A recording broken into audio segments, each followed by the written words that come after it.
M news కి స్వాగతం. పశ్చిమ గోదావరి జిల్లా నరసాపురంలో ప్రసిద్ధిగాంచిన శ్రీ ఆదికేశవ ఎంబర్ మన్నార్ స్వామి ఆలయంలో ముక్కోటి వేడుకలు ఘనంగా జరిగాయి. అర్ధరాత్రి నుండి స్వామివారిని వైకుంఠ ద్వార దర్శనంలో దర్శించుకునేందుకు భక్తులు బారులు తీరారు. తెలుగు రాష్ట్రాల నుండే కాకుండా తమిళనాడు నుండి కూడా భక్తులు వైకుంఠ ద్వార దర్శనానికి వీచేశారు. తమిళనాడులోని శ్రీ పెరంబుదురులో ఆలయ సాంప్రదాయ పద్ధతిలోనే ఇక్కడ కూడా స్వామివారికి పూజా కార్యక్రమాలు నిర్వహిస్తారు. భక్తులకు ఎటువంటి ఇబ్బంది లేకుండా ఆలయ కమిటీ పటిష్ట ఏర్పాట్లు చేపట్టారు.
శ్రీమతే రామానుజాయ నమః.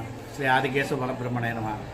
నరసాపురంలో వేయించేసుకున్న శ్రీ ఆదికేశవ ఎంబర్ మన్నార్ స్వామివారి దేవస్థానంలో ఇవాళ వైకుంఠ ఏకాదశి పర్వదినాన్న స్వామివారికి ఉత్తర ద్వార దర్శనం జరిగినది.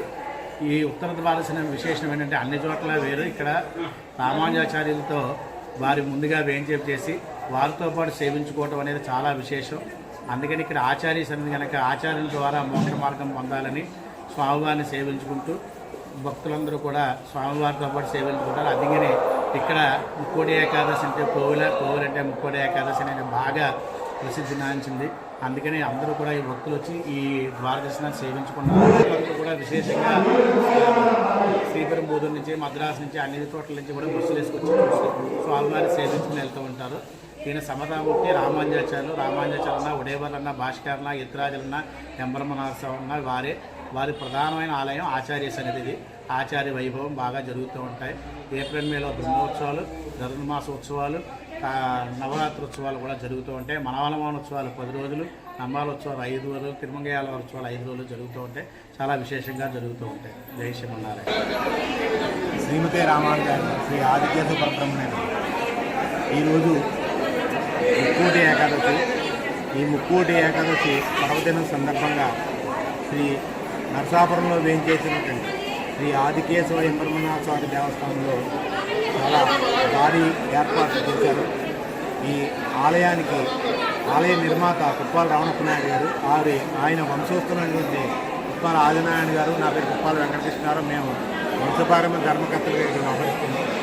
ఇక్కడ ముక్కోటి ద్వారదర్శనం, ఉత్తర ద్వారదర్శనం యొక్క ప్రత్యేకత ఏమిటంటే, ఈ రోజున కేశవస్వామి ఉత్తర ద్వారం గుండా బయట రామాంజలి వారు ఏం చేస్తుంటారు, కేశవస్వామి రామాంజలి వారికి దర్శనమిస్తారు. ఆయన రామాంజలి వారితో పాటు మనందరం కూడా ఉత్తర ద్వారం ముందు నిలబడిన స్వామి ఆశీర్వాదం పొందాలి. ఇక్కడ ఉత్తర ద్వారదర్శనం ప్రత్యేకత అదే. ఈ ఉత్తర ద్వారదర్శనం చేసుకోవడానికి, ఈ రోజున ముక్కోటి ఏకాదశి సందర్భంగా స్వామిని దర్శించుకోవడానికి అనేక ప్రాంతాల నుంచి వేలాది మందిగా భక్తులు వచ్చి స్వామిని దర్శిస్తుంది. ఇక్కడ ముక్కోటి ఏకాదశి ఆదికేశవ స్వామి దేవస్థానంలో చాలా ప్రత్యేకమైన రోజు. ఈ రోజునే చాలామంది జనం ఎక్కడెక్కడి నుంచో వచ్చి స్వామిని దర్శనం చేసుకుంటారు. ఎందుకంటే ఈ వైష్ణవాలయంలో అక్కడ శ్రీపరిముదిలో రామాంజలి ఏం చేస్తున్న వైష్ణవాలయం ఉంది. తర్వాత ఆంధ్రప్రదేశ్లో ఉమ్మడి ఉభయ రాష్ట్రాల్లో ఆంధ్రప్రదేశ్లో ఉన్నటువంటి ఏకైక వైష్ణవాలయం ఆదికేశవ స్వామి ఎంపరమనాథ స్వామి దేవస్థానం నరసాపురం. ఇది ఇక్కడే ఉంది. అంచేత భూతపురి అంటే శ్రీపరిముదిలో ఉంది. అభినవ భూతపురి ఇది నరసాపురం. అభినవ భూతపురి అంటారు దీన్ని. వైష్ణవాలయం కాబట్టి ప్రసిద్ధి చెందిన వైష్ణవాలయం 17వ శతాబ్దంలో కుప్పాల రమణప్ప నాయుడు గారి చేత నిర్మించబడింది. అంచేత అనాదిగా ఇక్కడ ఈ ముక్కోటి సందర్భంగా ముక్కోటి ఉత్తర ద్వారదర్శనం జరుగుతుంది. ఇక్కడ బ్రహ్మోత్సవాలు జరుగుతాయి. బ్రహ్మోత్సవాలు అంటే 11 రోజులు కేశవస్వామి బ్రహ్మోత్సవాలు, అలాగే 10 రోజులు రామాంజలి తిరునక్షత్ర ఉత్సవాలు కూడా జరుగుతాయి. రామాంజలి వారికి తిరునక్షత్ర ఉత్సవాలు జరిగే ఏకైక దేవాలయం ఉభయ రాష్ట్రాల్లో ఇదే. ఇక్కడ 10 రోజులు కూడా రామాంజలి అనేకమైన వాహనాల మీద ఊరేగింపు చేస్తారు. అది ప్రత్యేకత. అక్కడ భూతపురి శ్రీపరిముదిలో జరుగుతుంది. తర్వాత అభినవ భూతపురి ఇక్కడే జరుగుతుంది రామాంజలి తిరునక్షత్రం.